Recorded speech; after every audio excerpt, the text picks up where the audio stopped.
오늘 말씀은 히브리서 5장 말씀입니다. 오늘 말씀에서는 예수 그리스도께서 대제사장의 사명을 감당하신 본이 되심을 설명해 주고 있습니다. 유대인들에게 있어서 하나님을 섬기는 대제사장의 역할이 신앙과 삶의 핵심이기 때문에 복음의 핵심이신 예수님께서 어떻게 대제사장이 되시는지를 사도 바울이 그 유대인들이 가지고 있는 그 개념을 통해서 잘 설명을 해주고 있습니다. 1절부터 3절에 보면은 대제사장은 사람들을 대표해서 하나님께 예물과 속죄의 제사를 드리는 그 일을 감당하는 것이 본연의 임무인데, 무엇보다도 자신이 먼저 연약한 죄임을 알아야 하고 그것을 알기 때문에 먼저 하나님 앞에 자신을 위해서 속죄하고 예물을 드린 후에야 또 백성들을 돕고 섬길 수 있다는 거죠.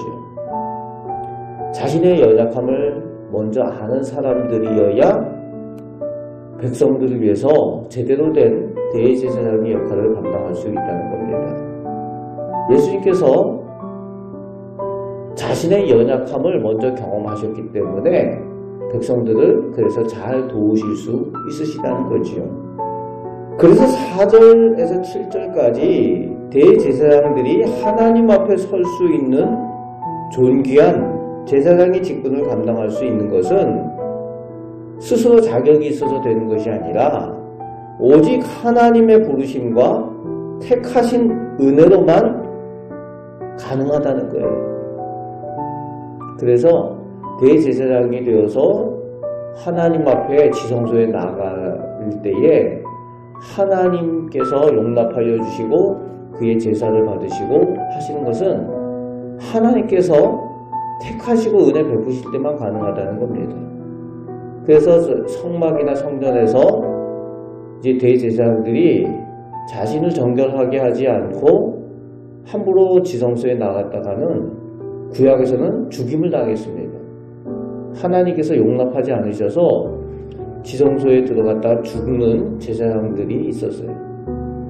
그러면은 이제 그들이 죽은 것을 이제 끌어내는 거죠. 근데 일반 사람도 못 들어가니까 대제사장들이 지성소에 하나님 앞에 들어갈 때는 그 허리에다 끈을 묶어가지고 들어갑니다.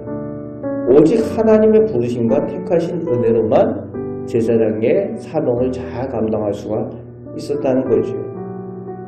그래서 모든 대제사장의 모델이 되는 아론, 그리고 멜기세덱이 하나님의 택하신 은혜로 제사장이 된 것처럼 예수 그리스도께서 하나님의 정해진 뜻으로 제사장이 되셨다라고 설명을 하고 있다는 겁니다. 그런데 예수님께서 하나님이시면서도 사람의 육신을 입고 오셨기 때문에 모든 사람들과 동일하게 죽음에 무섭고 두려운 그 짐을 감당해야만 하셨다는 거죠.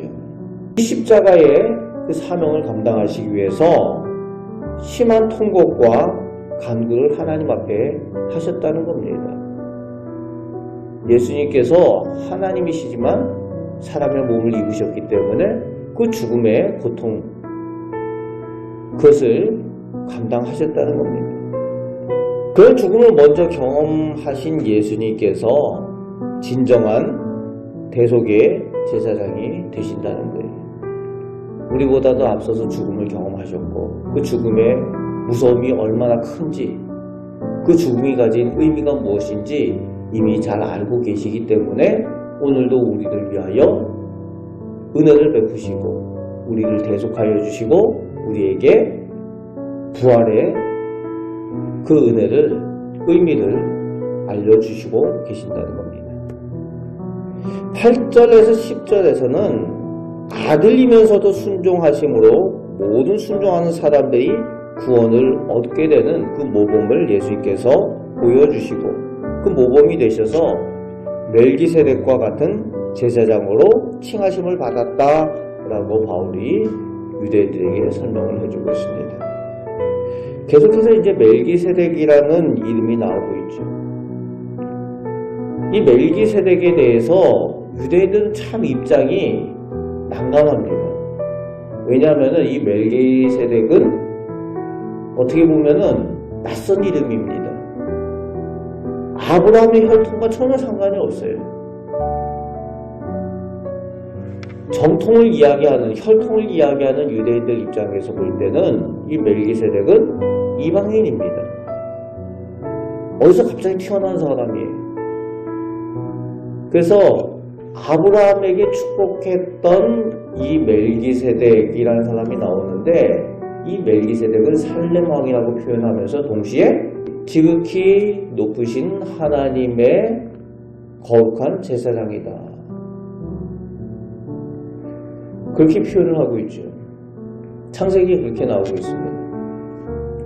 그러니까 이제 사도 바울도 설명을 하려면 이게 복잡한 거예요. 정통을 따지고 아브라함의 자손 이것을 따지는 그 유대인들에게 있어서 이 멜기세덱을 설명하려니까 어려운 겁니다. 그래서 오늘 말씀에는 거기에 대해서 자세한 설명을 하지 않는 거죠.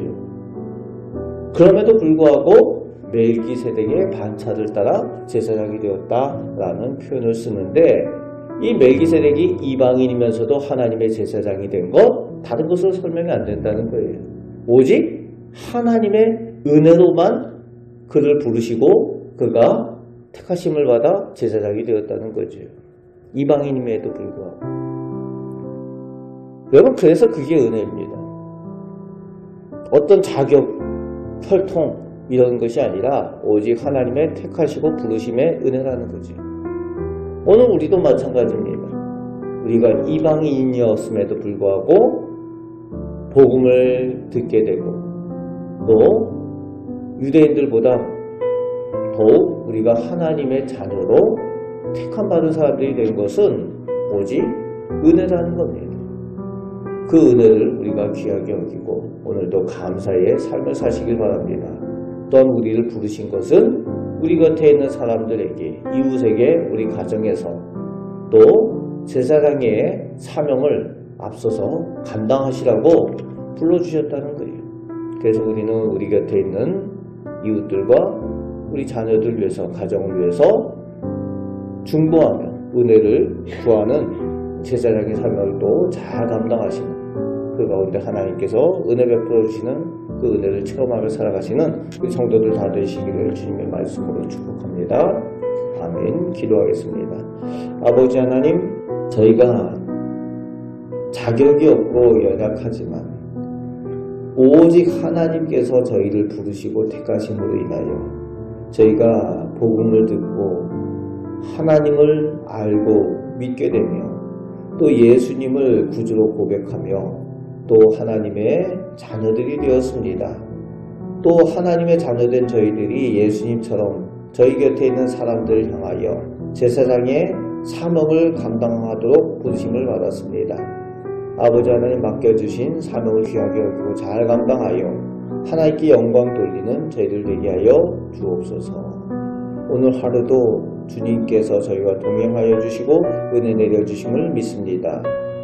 우리의 대제사장 되신 우리 주 예수 그리스도의 이름으로 기도합나이다. 아멘.